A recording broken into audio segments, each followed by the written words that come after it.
নমস্কার বন্ধুরা, অর্চনাস কিচেনে সবাইকে স্বাগত। আশা করি সকলে ভালো আছো ও সুস্থ আছো। আজকের রেসিপি পেঁয়াজ টমেটো দিয়ে মুসুর ডাল। আমি কিভাবে বানাই সেটাই তোমাদের সাথে শেয়ার করব। পেঁয়াজ টমেটো দিয়ে মুসুর ডাল বানাতে লাগবে পেঁয়াজ কুচি, টমেটো কুচি, লঙ্কা গুঁড়ো, হলুদ গুঁড়ো, কাঁচা লঙ্কা, শুকনো লঙ্কা, পাঁচফোড়ন, মুসুর ডাল, সরিষার তেল, লবণ। কড়ার মধ্যে দিয়ে দিলাম জল। বেশি করে জলটা গরম করে নেব। অর্ধেকটা রেখে দিলাম বাটিতে, আর অর্ধেকটা দিয়ে আমি ডালটাকে সিদ্ধ করে নেব। আমি যেহেতু প্রেসার কুকার ব্যবহার করছি না, তাই কড়াতেই করছি। ডালটা ধুয়ে রেখে দিয়েছিলাম, দিয়ে দিলাম।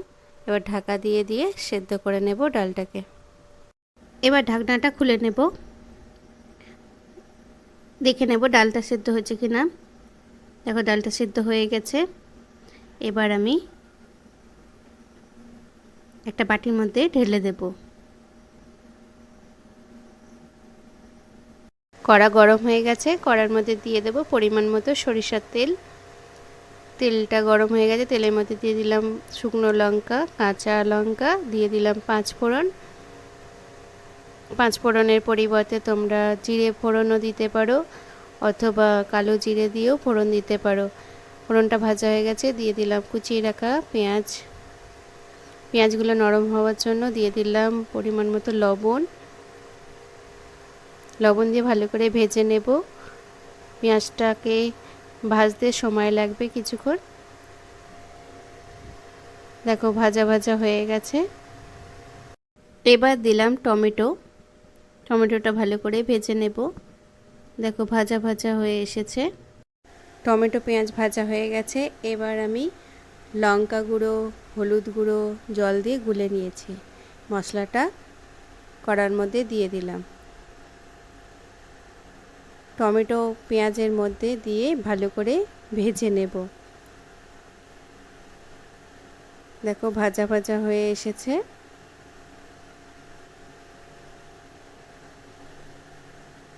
ভালো করে ভেজে নিলে কাঁচা গন্ধটা চলে যাবে। দিয়ে দিলাম গরম জল, যেহেতু ডালের জলটা কম ছিল তাই। এবার দিয়ে দিলাম আগে থেকে সিদ্ধ করে রাখা ডাল। ডাল আর ফোড়নের সাথে মিশিয়ে দিলাম, দিয়ে 2-3 মিনিট ফুটিয়ে নেব। 1 চামচ চিনি দিয়ে দিলাম।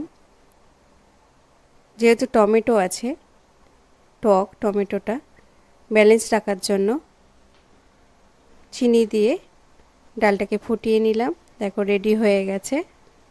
বাটির মধ্যে ডালটাকে সার্ভ করে দিলাম।